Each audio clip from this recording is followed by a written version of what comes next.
Asterisk, asterisk, my girlfriend is pen pals with a convicted murderer. How do I handle this? To be completely honest, I never thought I'd be writing something like this, but I'm desperate and don't know where else to turn. I've been lurking around Reddit for a few weeks now, hoping to find someone in a similar situation, but after finding nothing, I've decided to share my own. This is my first post, so forgive the format, and yeah, it's going to be long, but I really need advice. I'm a 29-year-old guy in what I believe to be the perfect relationship with my girlfriend, who I'll call J, 28F. We've been together for just over a year, and it's been nothing short of incredible. Our relationship isn't one of those whirlwind romances. It's been steady, grounded, and real. We met through mutual friends, and over time, Jay became the person I trusted the most, the one I saw a future with. We share the same sense of humor, love the same weird little things, and have this effortless connection. I've even started thinking about proposing to her. Things between us got pretty serious about 6 months ago. We've been looking at apartments together, planning the next chapter of our lives, and everything seemed to be lining up perfectly. My lease is ending soon, and hers is up in November, so we've been house hunting. The future felt bright. And then 2 weeks ago, everything changed. It was a Sunday. I was at her place feeling like absolute garbage because of some stomach bug I'd picked up. Jay was being her usual sweet, caring self and insisted I stay the night and rest. On Monday, she had work, so I stayed at her apartment alone, mostly sleeping and trying not to puke every 30 minutes. At one point, I didn't make it to the bathroom in time. There was a mess, a bad one, and I was mortified. I didn't want Jay to come home and find the bathroom like that, so I tried to clean it up. When I couldn't find any old towels to mop things up with, I called her. No answer. I decided to go through her linen closet to find some towels I wouldn't feel guilty ruining. That's when I found it, a shoebox. I'm not proud of what I did next, but I think part of me knew something was off the moment I saw it. It fell out when I was pulling down the towels, and curiosity got the better of me. I opened it, thinking it might be old photos or keepsakes. Nothing could have prepared me for what I found instead. Letters, dozens of them, all from the same person. The return address was from a prison in another state. At first, I thought it might be some charity work she was doing, maybe writing to inmates who didn't have anyone else. But then I started reading. I wish I hadn't. The letters were intimate, not just in the way they were written, but in how familiar and comfortable this man seemed to be with my girlfriend. And then I saw the name. My stomach dropped. This wasn't just any inmate. This was a man convicted of brutally murdering his pregnant wife and 2 children, a case that had been all over the news a few years back. He was a monster, and my girlfriend had been exchanging affectionate, almost romantic letters with him. The letters went back years, way before she and I started dating, but there were recent ones too.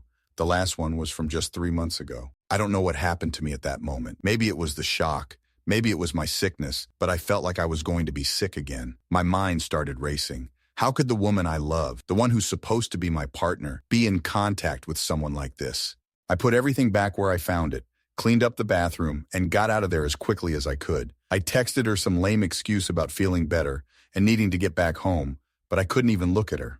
The last 2 weeks have been a blur. We've seen each other a couple of times, but I've been distant, making excuses not to spend as much time together. I can't shake the image of those letters from my mind. I lie awake at night, trying to make sense of it all. Jay doesn't know that I found them, and I don't know if I can even bring myself to talk to her about it. But the worst part is, I still love her. I love her so much, and I can't imagine my life without her. Yet, at the same time, how can I move forward knowing this dark, twisted secret? I'm terrified to confront her. What if she tells me she's in love with this guy? What if she expects me to be okay with it? Or worse, what if she lies and I can't trust anything she says? It's not just the letters, it's what they represent. How could someone who seems so kind, so loving, and so wonderful have this kind of relationship with a murderer? I feel like I'm drowning in this. I know the logical thing is to talk to her, but I don't know how. What do I even say? How do I ask her why she's pen pals with a man who slaughtered his family? Is this something we can work through, or am I just fooling myself? I've thought about going to our friends, but I don't want them to see her differently. I don't want to ruin her reputation, and I don't want to deal with the judgment. Reddit, I'm lost. How do I approach this conversation? Is there any way for us to move past this? I love her, but this is something I can't ignore, and I don't know how to navigate it. Thanks for reading, and any advice you have would be deeply appreciated. Here's an expanded and more engaging version of your story. Story 2. Asterisk, asterisk, my ex-girlfriend lied about being pregnant. Now her family won't stop pressuring me to take her back. What can I do? I never thought I'd find myself in this kind of situation. It's something out of a nightmare, and I'm honestly at my wit's end, trying to figure out how to handle it. So here I am, turning to Reddit, hoping for some advice, or maybe just a sense that I'm not completely alone in this. I, 27M, was in a relationship with my ex, let's call her Zoe, 28F, for 6 long years. Our story began way back in school, and over time our families grew close, really close. In fact, her brother is my best friend, and our parents would regularly have dinners together, plan holidays, and celebrate milestones as if we were all one big, extended family. It seemed like everything was lining up perfectly for us to have that ideal storybook future. 2 years ago, I finally took a huge step and bought my own apartment. Naturally, Zoe moved in with me. We had been together for years by that point, so it felt like the next logical step. Things were good for a while, but it didn't take long for cracks to start forming in our relationship. Zoe was laser-focused on one thing, starting a family. She was adamant about it, and she wanted it now. I, on the other hand, wasn't ready. I wanted us to be stable, financially and emotionally, before bringing a child into the picture. I explained to her that I wanted to grow in my career first, to be in a place where we wouldn't have to struggle. At first, she seemed to understand. We had conversations about waiting, and I thought we were on the same page. For a while, the baby talk died down. Then 6 months ago, Zoe came to me one morning, her face lit up with excitement, waving a positive pregnancy test. I can't even describe how shocked I was. We had always been careful, always used protection. My mind raced back to the time she had been adamant about wanting a baby, and I'll admit, part of me had doubts. But I never thought Zoe would go so far as to fake something like this. Who would? I trusted her. And as the shock wore off, something else replaced it. Excitement. The thought of becoming a father, of having a little one to care for and raise, started to grow on me. I shifted my mindset. Maybe it wasn't the perfect timing, but life is messy and unpredictable, right? At first, everything seemed normal. Zoe acted thrilled, and we even started discussing baby names. But soon her behavior changed in ways I couldn't ignore. For one, she refused to let me come to any of the doctor's appointments or scans. Every time I asked about going with her, she made some excuse about me not needing to be there or said she was overwhelmed and wanted to handle it on her own. Then came the overeating, not just the usual pregnancy cravings, but a full-on, out-of-control binge that didn't seem right. It wasn't just the food either. Zoe became intensely secretive, always hiding her phone and laptop from me. Any questions from friends or family about the baby seemed to make her anxious, and her reactions were over-the-top, defensive. Something wasn't adding up. It wasn't just me who noticed either. My family and some of our friends started to ask if things were okay, and that's when the dread really settled in. I knew something was wrong. One night, I couldn't take it anymore. I sat Zoe down and gently asked her if there was something she wasn't telling me. I thought maybe there were complications with the pregnancy, something she was afraid to admit. I was prepared for bad news, but nothing could have prepared me for what came next. She exploded, screaming, crying, saying things like, "You wouldn't have been a good father anyway." I was stunned. That's when she blurted it out. There was no baby. She had made the whole thing up. I felt like the ground had been ripped out from under me. 6 years together, and she had been lying to my face about something so huge, so life-altering. I couldn't even look at her. There was no way forward after that. I ended the relationship on the spot and told her she needed to move out. For context, her family home is only a 15-minute walk away. They have a big house, and Zoe's room is still exactly as she left it. I thought that would be the end of it. She'd go back to her parents, we'd go our separate ways, and I'd try to piece my life back together. But that's when things took an even darker turn. Zoe refused to leave. She cried and screamed, calling her parents in hysterics, painting me as the bad guy. And instead of being reasonable, her family turned on me. These people, who I'd known for years, who had been like a second family to me, suddenly accused me of abandoning Zoe in her time of need. They started showing up unannounced, demanding I take responsibility and let her stay with me. They claimed there must have been a reason she lied, and even hinted that it was somehow my fault that she felt compelled to fake a pregnancy. It's been months of this now. Zoe finally moved back in with her parents, but the harassment hasn't stopped. Her mom and she have shown up at my door multiple times, suitcases in hand, trying to force their way back into my apartment. Every time, I've stood my ground and refused to let her back in, but it's exhausting. My family is just as confused and outraged as I am. They've tried talking to Zoe's parents, reasoning with them, but it's no use. Her family won't listen. They keep saying I have some kind of responsibility to her because of our history. I'm at a complete loss. How did things get so twisted? How am I the one who's suddenly in the wrong? I want nothing more to do with Zoe or her family, but I don't know how to make them stop. I just want my life back, but they won't leave me alone. Is there anything I can do to get them off my back for good? I feel like I'm stuck in a nightmare with no escape. TLDR. My ex-girlfriend lied about being pregnant, and after breaking up with her, her family won't stop pressuring me to take her back. They keep showing up at my door trying to move her back in. What can I do to make them stop? Here's a rewritten and expanded version of the story, making it more engaging and compelling. Story 3. ###, is my friend manipulating me with sex? I'm stuck in a cycle and don't know how to break free. I'm at a crossroads, and I'm not even sure if what's happening is real or all in my head. Maybe some outside perspective can help. I, 29M, have been friends with J, 26F, for about a year and a half now. We met when she joined our friend group, and she made an immediate impression by telling us that she's on the spectrum, possibly autistic. I'm not entirely sure how accurate that is because, honestly, I've never seen a formal diagnosis, but her behavior has always been socially awkward. She misses cues, says things that catch you off guard, and genuinely seems out of place at times. But then again, I'm diagnosed with ADHD and CPTSD, so maybe I'm misreading things. What stood out most was how easily Jay and I clicked. We bonded over our love for the same things: gaming, music, TV shows. It felt natural, easy. Our friendship seemed perfect, especially when we hung out with our mutual friends, often drinking and getting pretty buzzed. That's when things started to shift. Whenever we drank, Jay became more physical. She'd initiate kissing, sometimes even more, but only when she made the first move. If I tried to take the lead, she'd pull back and push me away. It was weird and frustrating. It made me feel like there was this strange power dynamic, like she was always in control, dictating when intimacy was allowed. I tried to brush it off at first, figuring maybe that's just how she operates, feels safe when she's in charge. But after a while, I couldn't ignore it. It became clear that she would only engage on her terms, never mine. I finally confronted her about it, hoping to shed some light on what was happening. Her response? Total confusion. She genuinely didn't understand why I was bothered by the imbalance. After that conversation, she withdrew from me. Her touchy, affectionate behavior? Gone. She became distant and interacted with me only when necessary. It felt like I was being punished for simply voicing my concerns. But then, almost like clockwork, when I started to pull away too, she came back, full force. She was sweet, affectionate, holding my hand, sending long texts about her day, her dreams, her insecurities. She was pouring herself into me, and for a moment I thought maybe things would be different, but this became a pattern. She'd disappear the moment I pointed out something wrong, then reappear when I gave her space. It was a bizarre cycle, and each time I felt more drained, more confused.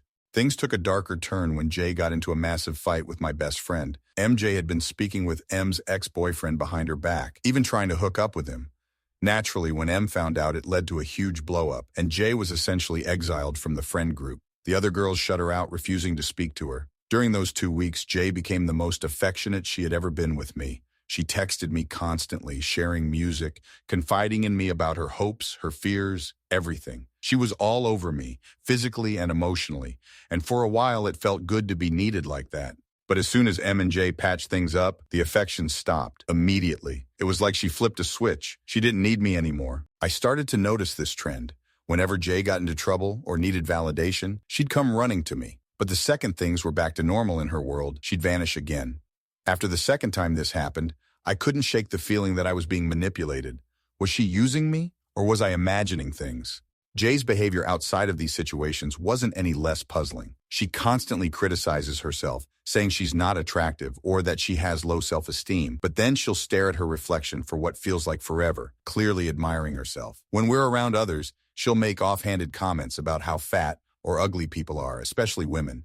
It's like she has this need to tear others down to make herself feel better. But then again, sometimes she'll compliment people's looks, so maybe it balances out. What really threw me was when she made a joke about my nose, saying it was wide, in a way that didn't feel like a joke. I laughed it off at the time, but inside I was stung. She also has this strange habit of immediately finding out how much money people make when she meets them, even if the rest of us don't care. It's like she's obsessed with knowing who's successful, and that information becomes the only thing that matters to her. Recently, I've tried to distance myself, but the pattern is predictable. Every time I pull away, Jay comes back. She knows how to lure me in, with affection, with sex.